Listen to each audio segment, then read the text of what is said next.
اس قرآن مقدس کی طرف اشارہ فرمانا تھا جو دنیا میں ہمارے پاس موجود ہے، تو اللہ کریم نے فرمایا ذالک الکتاب لا ریب فیہ، وہ کتاب شان والا ہے جس کو دنیا والے پڑھیں گے۔ پھر قرآن مقدس کے لیے ہم 3 قسم کے لفظ استعمال کرتے ہیں، کبھی ہم کتاب کہتے ہیں کتاب اللہ، کبھی ہم اس کو قرآن کہتے ہیں، اور کبھی ہم اس کو کلام اللہ بھی کہتے ہیں۔ کلام اللہ کا معنی جس کا تکلم اللہ نے خود فرمایا ہو، قرآن کا مطلب جس کتاب کو بار بار پڑھا جاتا ہو، اور کتاب کا معنی جو لکھی ہوئی ہو۔ اب اس قرآن مقدس کو نازل کرنے سے پہلے اللہ کریم نے اس کا تکلم خود فرمایا، اس لیے اس کو کلام اللہ کہتے ہیں۔ پھر جب امام الانبیاء صلی اللہ علیہ وسلم کے قلب اطہر پر یہ نازل ہو گئی، تو پھر اس وقت سے لے کر آج تک بار بار پڑھی جا رہی ہے اور قیامت تک پڑھی جاتی رہے گی، اس لیے اس کو قرآن کہتے ہیں۔ اور چونکہ امام الانبیاء صلی اللہ علیہ وسلم امی تھے، آپ صلی اللہ علیہ وسلم اپنے ہاتھ مبارک سے لکھا نہیں کرتے تھے بلکہ صحابہ سے لکھوایا کرتے تھے، اور یہ لکھی ہوئی میرے اور آپ تک پہنچی ہے، یہ کتاب لکھی ہوئی میرے اور آپ تک پہنچی ہے، اس لیے اس کو کتاب اللہ بھی کہتے ہیں، یعنی اللہ کی لکھی ہوئی کتاب، اللہ کی طرف سے ہمارے پاس لکھی ہوئی پہنچی ہوئی کتاب۔ اب یہاں پہ اللہ کریم نے ذالک القرآن بھی نہیں فرمایا، ذالک الکلام بھی نہیں فرمایا، بلکہ ذالک الکتاب فرمایا ہے، اس لیے کہ اللہ کریم کے علم میں تھا کہ لوگ اس کے کلام اللہ ہونے میں شک نہیں کریں گے، لوگ اس کا قرآن ہونے میں بھی شک نہیں کریں گے، بلکہ لوگ شک کریں گے کہ اس کو جن لوگوں نے لکھا ہے وہ معتبر آدمی نہیں تھے، تو اللہ کریم نے لکھنے والوں کی صفائی دے دی، ذالک الکتاب لا ریب فیہ، کہ یہ لکھی ہوئی کتاب یہ بھی شک اور شبہ سے پاک ہے۔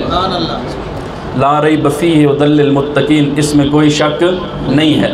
اب سوال یہ ہے، قرآن نے کہہ دیا کہ اس کتاب میں کوئی شک نہیں، حالانکہ یہی پہلا پارہ اللہ فرماتے وَإِن كُنتُمْ فِي رَيْبٍ مِّمَّا نَزَّلْنَا عَلَىٰ عَبْدِنَا فَأْتُوا بِسُورَةٍ مِّن مِّثْلِهِ۔ مشرکین مکہ نے اس میں شک کیا تھا، تو اللہ کریم نے فرمایا تھا اگر تم اس میں شک کرتے ہو اور اس کو کلام اللہ نہیں سمجھتے تو پھر تم اس جیسی ایک صورت تو بنا کر لے آؤ، تو اس میں شک تو ہو گیا، حالانکہ قرآن میں ہے لا ریب فیہ، اس میں شک نہیں ہے۔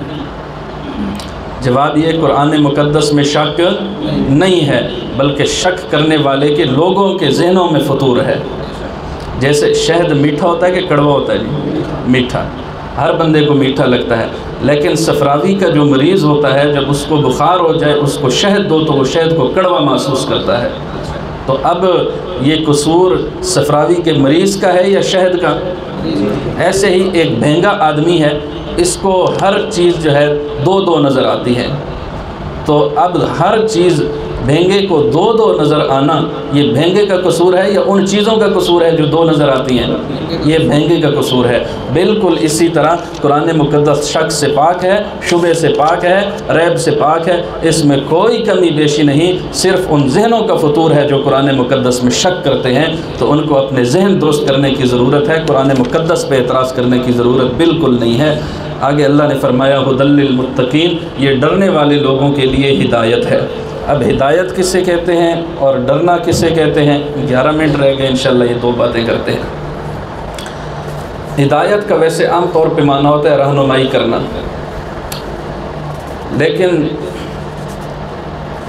علماء نے اس کے 2 مشہور معنی بیان کیے، ان کی تعبیر میں عربی میں کر کے تھوڑی سی وضاحت کرتا ہوں، اردو میں بھی کروں گا۔ نمبر 1 اراۃ الطریق، نمبر 2 ایصال الی المطلوب۔ اراۃ ہدایت کا ایک معنی اراۃ الطریق، اور اراۃ الطریق کہتے ہیں راستہ دکھانا، اور ہدایت کا دوسرا معنی ایصال الی المطلوب، یعنی مطلوب تک پہنچا دینا۔ مثال کے طور پہ میں یہاں درس دینے کے لیے آیا، تو اب یہاں پہنچ کے مجھے بھول گیا کہ میں نے ختم نبوت مسجد تک کیسے جانا ہے۔